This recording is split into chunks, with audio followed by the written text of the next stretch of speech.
What would your life be like if you were in complete control? Today we're going to talk about the common core principle of control.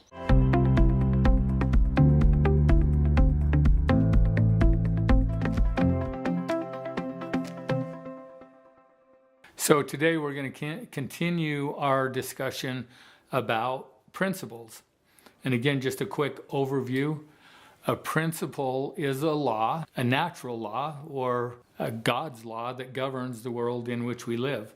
An example of a natural law would be the law of gravity. So whether we know about gravity, whether we understand the law of gravity, or whether we agree with the law of gravity, doesn't matter. It still exists and operates all of the time. And just as there are natural laws that govern this world in which we live, there are laws that govern things like relationships and happiness and success.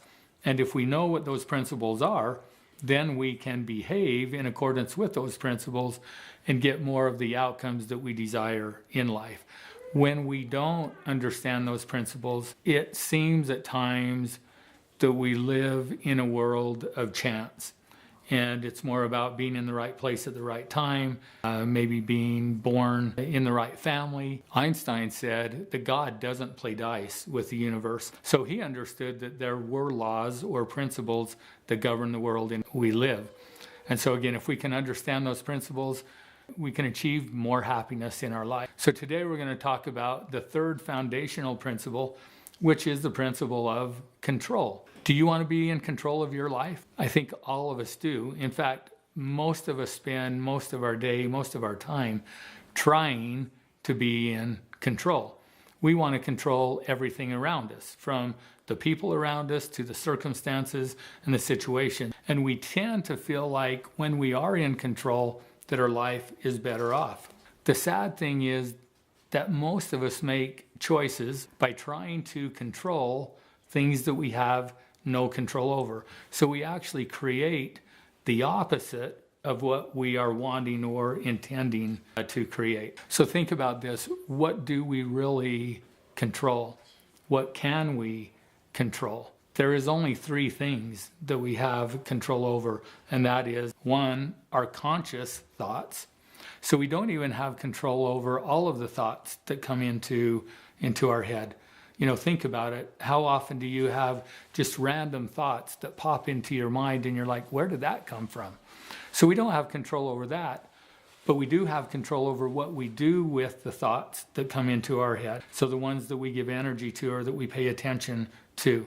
So we have control over our conscious thoughts.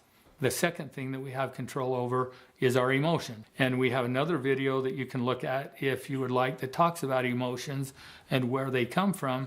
But we know that emotions are created by our thoughts. So we have control over our conscious thoughts, we have control over our emotions, and we have control over our behavior. Now, somebody else may be able to physically control us and force us to do something with our behavior, but other than that, we are the ones that control our behavior. So three things: conscious thoughts, emotions, and behaviors. Everything else is just influence. But it's interesting because, again, we want control over our life, and most of the time we don't focus on ourselves. We tend to focus on everybody else. So we say things like, you know, you make me mad, you hurt my feelings, if you would only do this, then my life would be better. We try to control the weather. Sometimes we're upset when the weather doesn't go the way that we want it to go, instead of realizing that that's something that is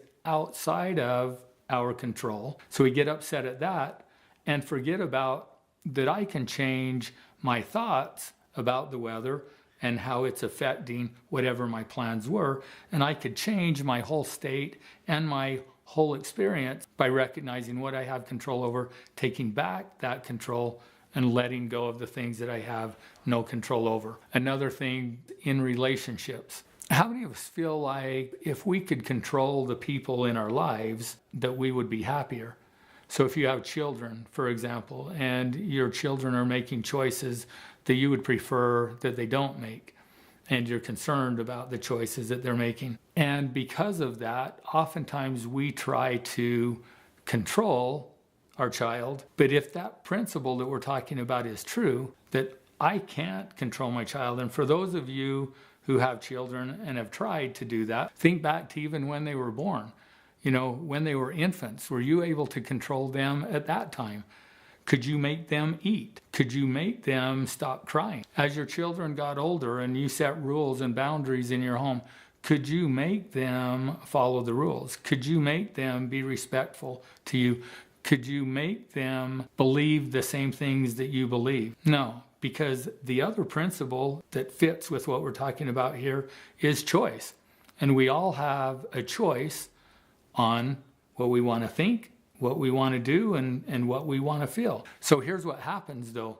When we take the focus off of what we can control and we try to control someone or something that we can't control, we actually give away our control, and oftentimes we create more of exactly what it is that we're trying to avoid. So over the years, I've worked with a lot of teenagers, and I'll work with them when there's conflict going on between them and their parent. And oftentimes I've talked to the teens about why they're doing some of the things that they're doing. And when it comes right down to it, they're making the choices that they're making because they don't want to be controlled. And they feel like their parents are trying to control them. Well, all of us have our agency, and I think all of us have a natural tendency to resist this external control of somebody else trying to tell us what to do. So oftentimes these teens would say to me, I'd ask them, so let's say that they were smoking cigarettes. Oftentimes they would say, you know what, I don't really even want to smoke cigarettes, but my mom or my dad kept getting after me and telling me that I couldn't smoke and I couldn't smoke, and I wasn't even smoking, but because they were telling me that I couldn't do it, I started doing it because I didn't want them to be in control of me. So then I would talk to them and help them understand that because of their false belief about the principle of control, remember, our beliefs drive our behavior. And if we're not aware of our beliefs and we have false beliefs, we're going to behave in ways that we think will give us the outcomes that we want, but instead it creates the opposite. So if I have a belief that my parent can control me, and I'm trying to prove to them that they can't control me, then the only way to prove that is to do the opposite of what they're telling me to do. But if I could get these kids to understand that it doesn't matter what their parents want them to do, they still have a choice as to how they respond to that they are in control of their actions and nobody can take that away from them. So even if their parent is telling them that you have to do this, and then they go ahead and do it, they're still in control of themselves, not their parent. This holds true in any relationship. It can be with your spouse.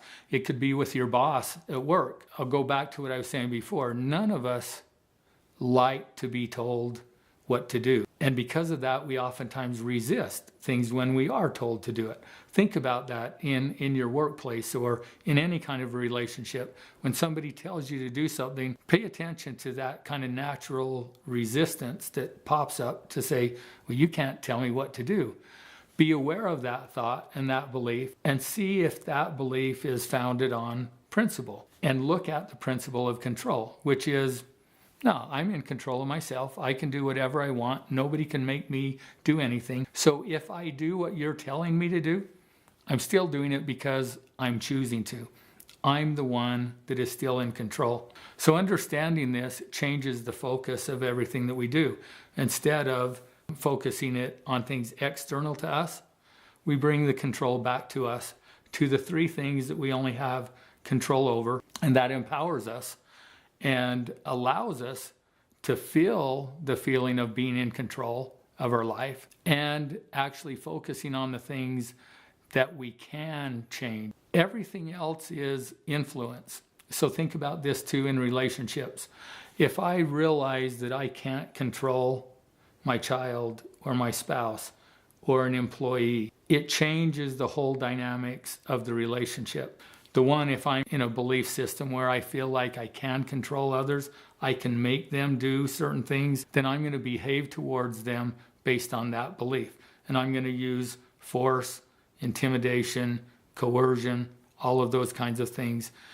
And often by using that, again, we invite more of what we don't want. Well, if I realize I can't control those things, that we all have choice, and I look at that it's influence that I have, then I'm going to work on building my relationship with my child or my spouse or my coworker.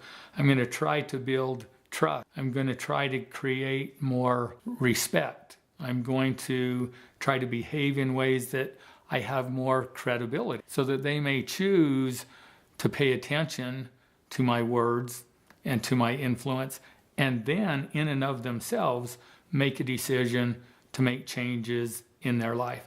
They then feel empowered and the relationship is strengthened and both parties actually get more of what they want. So that's the third foundational principle, the principle of control, which is all I can control are my conscious thoughts, my emotions, my actions. Everything else is influence.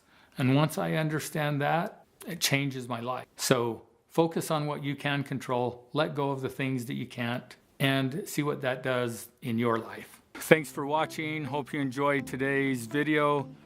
Go ahead and comment below if you have comments or questions, and visit our website.